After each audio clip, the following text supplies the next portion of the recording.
Nandita Sankaran, thank you very much for being with us here at the Chennai Storytelling Festival 2021, final weekend. And please introduce yourself and tell us where you're telling from. And please tell us a story. Sure. So hello everyone, and thanks Eric for having me over. I am Nandita from Bangalore, and from almost not being able to tell, I'm here, and finally I have a slot here to tell, which is a story again by itself. And I'll just dive right into my story. So this is a story of the time when there was nothing called as Tata salt, Desh ka namak, or our Captain Cook salt, or Annapurna salt. For all of you who are wondering what I'm talking about, all these are packaged salts available in India. My story dates back to the time when there was no concept of free trade in salt. Forget packaged salt. Yes, the free trade of salt was banned in India. Naturally, people resorted to illegal means of smuggling and black marketing. And who were the ones who benefited? The salt department officials. So everyone from the lawyers to land measuring agents wanted a job at the salt department. You know why. Just at that time, a young man by the name of Munshi Vanshidhar was looking for a job. As he set out, his father summoned him and explained to him the condition of their house. He said, Vanshi, I'm about to retire and you have two sisters of marriageable age. We have a lot of debt. So don't look for a status in the job that you seek. Make sure that you get enough money, not just in the form of salary, but something over and above the salary. Because salary is like a full moon. It wanes through the month, whereas over and above income flows like a constant stream. An obedient son he was, he took his father's suggestion and set out in search of a job. Probably on a very good occasion, because he landed a job at the salt department, and that too of a salt inspector. In Hindi, what we say, Namak ka daroga.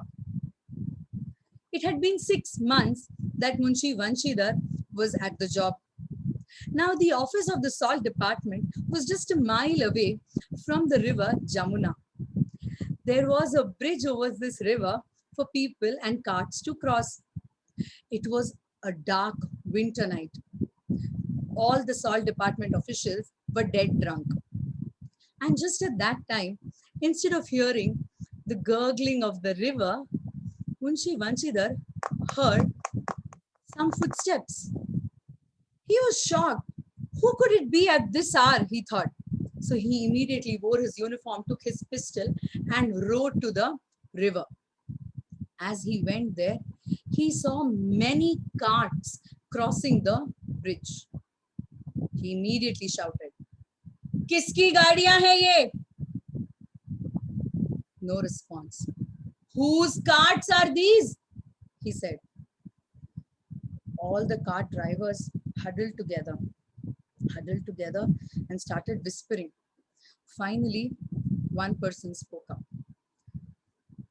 "Pandit Alopi Deen ki sahib." "कौन पंडित अलोपी दीन?" "दातागंज के साहेब." Pandit Alopi Deen of Dataganj was no stranger. He was a very rich zamindar, and no trader, rich or poor, was not indebted to him. He used to host English officers throughout the year for hunting. So he was a very famous personality. On hearing this, Munshi asked again, "Where are these carts headed to?" "Kanpur," came a feeble reply. "Go call your boss," they said. Sahib, yes, I know what is inside here. Will you tell me or should I come and check?" he said. No response. So he went near the cart, opened and saw there was salt. "Go tell your boss he's under arrest." And few of the cart drivers rushed back. For at the back of the convoy, Pandit Alopiddin was following them in his Bijwal chariot. Now, Pandit Alopiddin was a person who was very confident about Goddess Lakshmi, the goddess of wealth. He thought he could win over any situation with this power. So he sat there coolly as the worried cart drivers came to call him and said, Sahib, the Daroga, the inspector has stopped our carts. He says he wants to arrest you. Please, please come fast. Panditji said, tell him to wait. I'm coming. He got out of the chariot, pulled up his shawl and started walking towards the river and said, Are Daroga Sahib, how have I erred that you have stopped my carts? Did you think I would go without meeting you? And he ordered his assistant, Are Babu, give him 1,000 rupees. Daroga Sahib has felt very bad. 1,000 rupees? You are under arrest. Under arrest? For what? Government order. Government order? You are our government and your order is our order. Okay, Babu, give him 2,000 rupees. Not even 2 lakh rupees will change my mind, the inspector said. Then the bribe went up from 2,000 to 5 to 10 to 15 and finally to 20,000. And Pandit Alopiddin broke down. He said, Inspector, I am a very famous person here. I have a reputation to keep. Please, please don't arrest me. I'll give you whatever sum that you ask for. I can give you 25,000, not more than that. The inspector said, not even 25 lakhs will let me spare you. Namak haram nahi hu main. I am not a traitor. And he told his assistant to arrest him. All this happened at night. But in the morning, each one was only talking about what had happened to Pandit Alopiddin. Everyone wanted to see how he had landed in the clutches of an inspector, how he couldn't save himself with all that money and power that he had. So everybody crowded as he was taken to court. But as they reached the court, the scene was different. The lawyers there were Pandit Alopiddin's loyal servants. The peons were his minions. And those, those office boys and those officials were his voluntary slaves. Even the judge, when he entered the courtroom, bowed down to Pandit Alopiddin. Munshi Vanshidhar knew what was in store for him. And the judgment was given. Pandit Alopiddin has been left, for there are no charges that could be proved against him, because the witnesses had all turned, they had all withdrawn their statements. For what? Money. And Munshi Vanshidhar was rewarded for his loyalty. He was given a suspension order. Taking that suspension order, Munshi Vanshidhar went back home, only to be greeted by abuses from his father and resentment from his wife and his mother. Poor Vanshidhar spent 1 week without anyone talking to him. One evening, senior Munshi, that is Vanshidhar's father, was doing his prayers when a Bijwal chariot came and stopped outside their house. Senior Munshi ran to greet the guest. Yes, it was Pandit Alopiddin. And he fell at his feet and said, Panditji, please forgive me. I don't know how my son has done this to you. I should probably have been childless instead of having such a son who cannot respect a person like you. Pandit Alopiddin did not answer. He walked right inside and stood next to where Vanshidhar was sitting. Vanshidhar rose to welcome the guest, but with his head held high. And he said, Aiye Panditji, welcome. Panditji said, you would be wondering, why have I come here? That day at the river bank, you arrested me. Today I have come to arrest you. Munshi Vanshidhar was a bit confused, a bit scared. did not know what to expect. So he said, Panditji, that day I was bound by duty, but I'm always your servant. Tell me, how can I help you?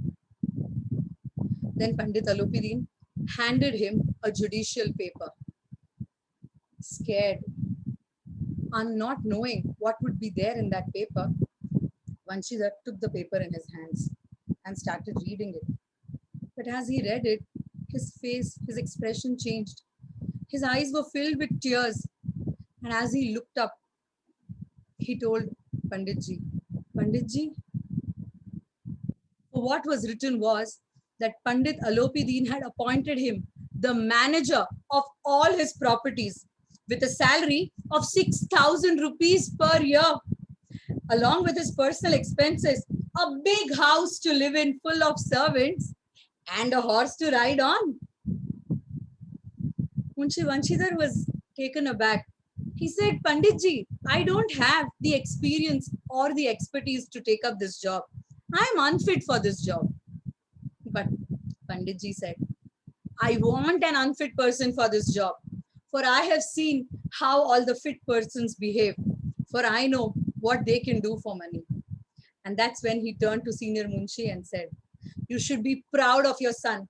You should be proud of your upbringing for having such a son who is so loyal to his work and to his duty. He turned back and said, I am not leaving without taking you, Vanshidhar. And with a click of the pen, Vanshidhar signed the judicial paper. Vanshidhar's loyalty had finally paid off.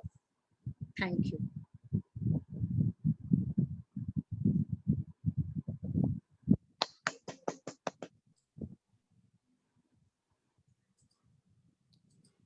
Okay, thank you very much. Wonderful. Thank you. It was Hi, a Nandita. great, Oh, sorry. Sorry. Judy, you go ahead. no, you were first. Go ahead. Nandita, you were brilliant. I loved your expressions. The story in the end, did you mean to say he went to work for the man actually who came to steal? Yeah? Okay. Okay, that part I was little confused. It was okay. But your expressions were awesome. Very good. Thank you. Thank you. So this story is written by Munshi Premchand, one of the very famous Hindi writers. I have kind of translated it into English, and this dates back to pre-independence days, probably the 1930s. And I actually liked the story. I had researched, or I had looked for the story for another theme called Salt at Another Place. And what stayed with me was he was finally rewarded for his loyalty. But who was he loyal to? Was my question. Because he was Indian, the government orders were against the Indians, and he was favoring the government. So this is like a cycle that keeps, going through. It's a vicious circle. Is it a true story? Or? It is written, no, it's not a true story, but it is based on the time from those days where such things would happen. Okay. Thank you, Nandita. Go ahead, Judy. Sorry. Yeah, no, the only thing I would, first off, I loved the story. There's something with your mic, or maybe it's on this end, but I had to really listen because it kept making this muffling noise. Okay. And it was, so you might want to correct that on your end. I haven't heard it with anybody else, so I think it might be on your end. Right. Because I had to, not that it's not good to focus, but I was straining to focus on your story. Okay. I would say, like someone said in the chat, it's a paradox in a sense that you have to come up with your own truth about it. Are you loyal? Was he being loyal to the government and not his people? Or was he being true to himself because he took on the position and was honoring his truth? His truth, no matter, you can't buy this, you can't buy me, I'm not for sale, which actually in the end, when the gentleman came in, I got a little confused, was you're under arrest. That part, which was maybe for effect or whatever, because I would hope that this guy couldn't force this man to be his employee. And that wasn't very clear at the end for me. but that he would say, I mean, because I really get it. It's, I want somebody who's honest. That's the most important thing. Who's going to be in charge of my stuff, who can't be bought. Everybody else is, you know, somebody who can be bought. But because of the way it was phrased, I'm not sure that was as clear. Okay. The salt at the beginning was a little bit of history that I didn't know, that there's all these different kinds of salt.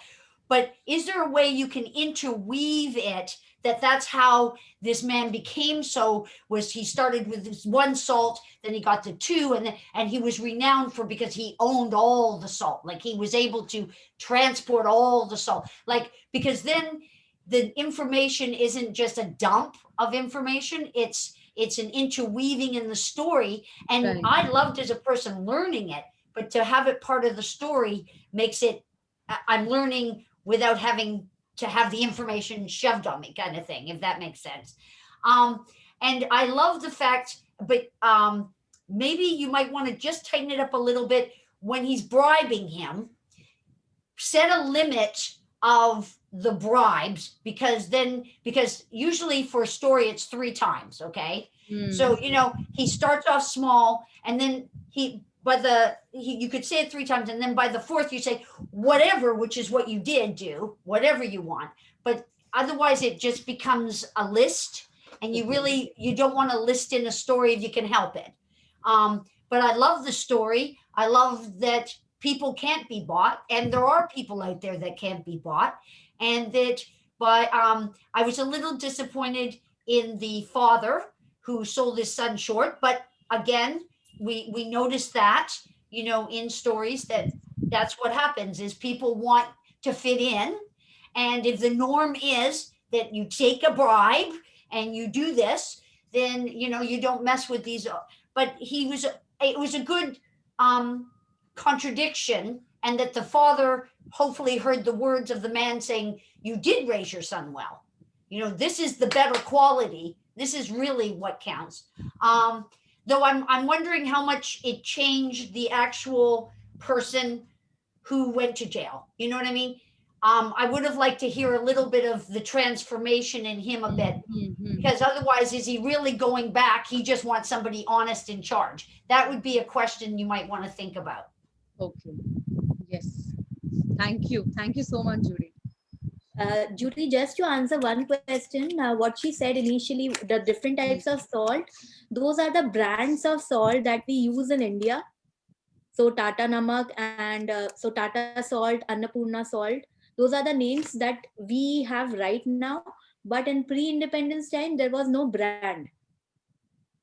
So she was just trying to relate, but I think that's a fair point, because somebody from outside India cannot relate to the brands in India. So I think, yeah. Yeah, I did confuse that. So, I mean, Yes. you figure out, because you know your audience that you're going to Right, tell it to. right, sure. And, Also, salt is a metaphor for loyalty in Hindi. yeah, Yeah. So that's So where in, the whole yeah. picture of salt came in. I mean, You might want to say that at the very end. And okay, just yes. for those of you who aren't from India, salt is a metaphor for honesty. You know what I mean? For, you know, that, like, Got put that in, Loyalty. because, you know, it's something. Yeah. Yeah, So so I think that's a very valid point. So we have a saying in India saying that, you know, if you have eaten somebody's salt, then you can't be disloyal to that To them. person. So even if you have fed a thief, that thief will not steal from you because he has eaten your salt. So he will be loyal to you. So that is why, you know, that metaphor for salt as loyalty as well as for the salt. That sounds like a story within a story, which is pretty interesting. there are many such stories. But thank you, Okay. Judy. I will take note. Thank you. Nandita, thank you very much. That was wonderful. Thank you. And